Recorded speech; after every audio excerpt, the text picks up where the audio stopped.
आज इस इमारत में दिल्ली विधानसभा का संचालन होता है, लेकिन इसका महत्व न तो केवल दिल्ली तक सीमित है और न ही सिर्फ वर्तमान तक। ये इमारत हमारे आधुनिक लोकतंत्र का केंद्र रही है, उस परंपरा को आगे बढ़ाते हुए जिसकी शुरुआत कई शताब्दियों पहले हुई थी और जिसने भारत को लोकतंत्र की जननी के रूप में प्रतिष्ठित किया है।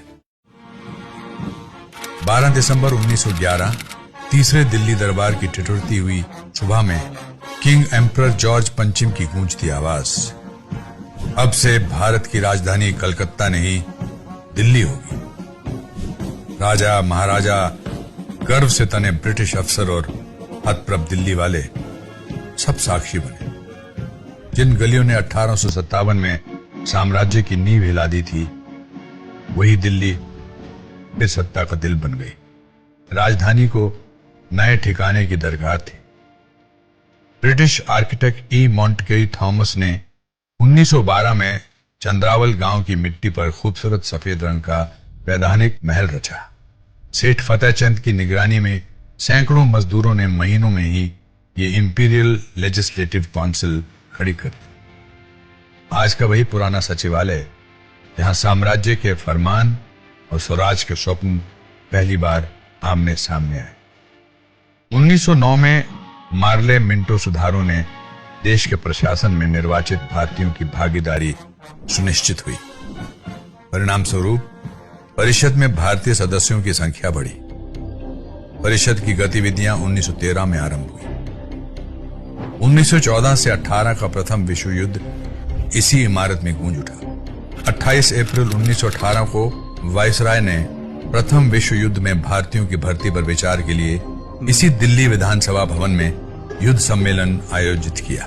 महात्मा गांधी ने सम्मेलन में पहुंचकर युद्ध में भारतीय भागीदारी पर सहमति व्यक्त की।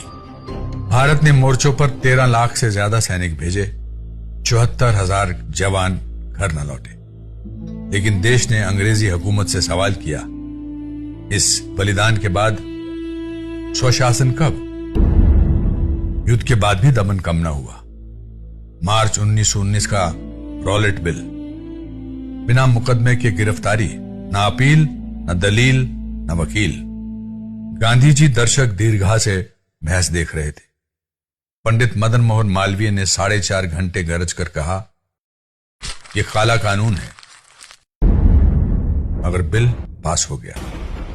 दिल्ली समेत देश की गलियां सुलग उठी। संसद से शुरू हुआ यह विरोध समूचे भारत की सड़कों पर फैल गया। अब भारत चुप रहने वाला नहीं था। गांधी जी ने इसके विरोध में आंदोलन का आह्वान किया। पंडित मदन मोहन मालवीय ने इंपीरियल लेजिस्लेटिव काउंसिल से इस्तीफा दे दिया। 13 अप्रैल 1919 को रॉलेट एक्ट के विरोध में अमृतसर के जलियांवाला बाग में शांत भीड़ पर जनरल डायर ने गोलियां बरसाई। कराहों की गूंज काउंसिल तक पहुंची। भारतीय सदस्यों ने ब्रिटिश सत्ता को खुलेआम ललकारा। ये इमारत आज भी वो चीख महसूस करती है। अंग्रेजी हुकूमत को रॉलेट एक्ट वापस लेना पड़ा। इसी उबाल में ब्रिटेन ने मॉन्टेग्यू चेम्सफोर्ड सुधार का चारा डाला। 1919 के कानून ने केंद्र में द्विसदनीय व्यवस्था बनाई। ऊपरी सदन काउंसिल ऑफ स्टेट और निर्वाचित सदन central legislative assembly. Council of state की बैठक मेटकॉफ हाउस में होती थी, जो आज दिल्ली में ब्रिटिश प्रशासन की सबसे पुरानी बची हुई निशानी है, और सेंट्रल लेजिस्लेटिव असेंबली इसी भवन में बैठने लगी। मंच सीमित था और आवाज पहली बार औपचारिक रूप से गूंजने लगी, और उसी मंच पर चमकने वाला था एक नया सितारा, विट्ठल भाई पटेल। जैसे उनके छोटे भाई सरदार पटेल भारत के लौह पुरुष कहलाए गए, वही विट्ठल भाई पटेल ने संसद से सड़क तक अपने देश के लिए सर्वस्व न्यौछावर कर दिया। 22 अगस्त 1925 को गर्मी की राजधानी शिमला में सेंट्रल लेजिस्लेटिव असेंबली के अध्यक्ष पद के लिए चुनाव हुआ। ब्रिटिश चाहते थे कि यह पद राज समर्थक व्यक्ति को मिले, लेकिन राष्ट्रवादियों ने अपने प्रत्याशी के रूप में विट्ठल भाई पटेल को चुना। बॉम्बे काउंसिल में उनके विवेकपूर्ण नेतृत्व की मिसाल पहले ही स्थापित हो चुकी थी। वो मात्र 2 वोटों के अंतर से विजयी हुए, जो आज भले छोटी बढ़त लगे, लेकिन उस समय राष्ट्रवादियों के लिए ये एक अत्यंत महत्वपूर्ण नैतिक और वैचारिक जीत थी। ठीक 100 वर्ष पूर्व 24 अगस्त 1925 को खादी में लिपटे हुए विट्ठल भाई जवेर भाई पटेल ने असेंबली के पहले निर्वाचित भारतीय प्रेसिडेंट के रूप में पदभार संभाला। नियमों की बारीकी, तटस्थता और राष्ट्र प्रेम से उन्होंने सदन को नई गरिमा दी। अलग सचिवालय, स्पष्ट प्रक्रियाएं, शोर रहित बहसें, उनकी जीत ने भारत की औपनिवेशिक छाया से निकालकर जनता के हाथ में सौंपने की राह खोल दी। उनके मध्यम मगर दृढ़ हथौड़े ने लोकतंत्र का बीज बोया, जो आज भी लहलहा रहा है। वे सदन की गरिमा के प्रतीक बने। परंपरा तोड़ते हुए वायसराय के आगमन पर कुर्सी छोड़ने से इनकार कर दिया और उन अधिकारियों को सार्वजनिक रूप से टोका जो अनुमति के बिना कक्ष छोड़ते थे। इससे संदेश गया कि अध्यक्ष ताज के नहीं, सदन के प्रति जवाबदेह हैं। रायसीना हिल पर संग संग बंद थे खंबे। 18 जनवरी 1927 को नया काउंसिल हाउस खुला। केंद्रीय असेंबली वहां ट्रांसफर हुई और पुराना भवन ओल्ड सेक्रेटेरिएट बन गया, और इसकी दीवारों में वो बहसें हमेशा गूंजती रहेगी। 1928 में लाला लाजपत राय ने साइमन कमीशन के खिलाफ असेंबली में प्रस्ताव पेश किया। भारी समर्थन से प्रस्ताव पारित हुआ। अंग्रेजी सरकार ने समर्थन का मसौदा पेश करना चाहा। अध्यक्ष पटेल ने दस्तावेज उठाया और कहा, the Simon commission is out of order, और अंग्रेजी सत्ता को कानूनी पटकनी दे दी। भारतीयों ने देखा सदन भी लड़ाई का मोर्चा बन सकता है। लाला लाजपत राय ने साइमन कमीशन के विरुद्ध आंदोलन की कमान संभाली। संसद में उनका प्रखर विरोध इस ब्रिटिश चाल के खिलाफ गूंज उठा और उसकी प्रतिध्वनि सड़कों पर भी सुनाई दी। 8 अप्रैल 1929 दर्शक दीर्घा से 2 हल्के बम। इनकलाब जिंदाबाद। विधानसभा पर बमबारी के बाद भगत सिंह और बटुकेश्वर दत्त जानबूझकर गिरफ्तारी देते हैं। अध्यक्ष पटेल कार्रवाई रोकते हुए कहते हैं, इन आवाजों को सदन सुनेगा। बाद में उन्होंने काला सुरक्षा विधेयक रद्द कर दिया। विट्ठल भाई पटेल की विरासत हर गैलरी में सांस लेती है। स्पीकर की निष्पक्षता, असेंबली की सर्वोच्चता और जनहित सर्वोपरि। उनके नियमों ने अध्यक्ष को सदन की आत्मा का रक्षक बनाया। लोकतंत्र की ये दीवारें आज भी उन्हीं आदर्शों पर खड़ी है। ये भवन मदन मोहन मालवीय, गोपाल कृष्ण गोखले, लाला लाजपत राय, बिपिन चंद्र पाल और चित्तरंजन दास जैसे महान विभूतियों की विरासत भी अपने भीतर समेटे हुए है।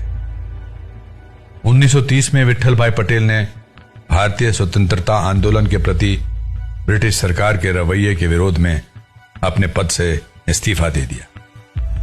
Visit Nehru to talk about her husband's arrest, cut thereby to be with Gandhi. Married to Gandhi when he was only 13, they had grown close at the late seemed one. And India called her Ra, mother, as they called Gandhi Papu, the father. What? Congress leaders too waited, already talking as they came down the gangplank. Gandhi with Mrs. Nehru and the streets were crowded in a demonstrated joy and relief at his return. Bapu, the father, was home. Wherever he went, there were rejoicing crowds. Everywhere he was garlanded, the traditional garland to show honor and respect, the symbol of love and reverence. Crowds stood waiting to see him. They felt the actuality of his love for them and returned it. They had poured out to him their hungers and needs and fears, and he had become their voice. They watched from the tops of the building. The women were holding up their children to see him. To see a wise man in action gives wisdom a blessing, it is said in India. Crowds surging forward so that his talk had hardly moved. The cry went up, Gandhi Ji Ki Jai. victory to Gandhi.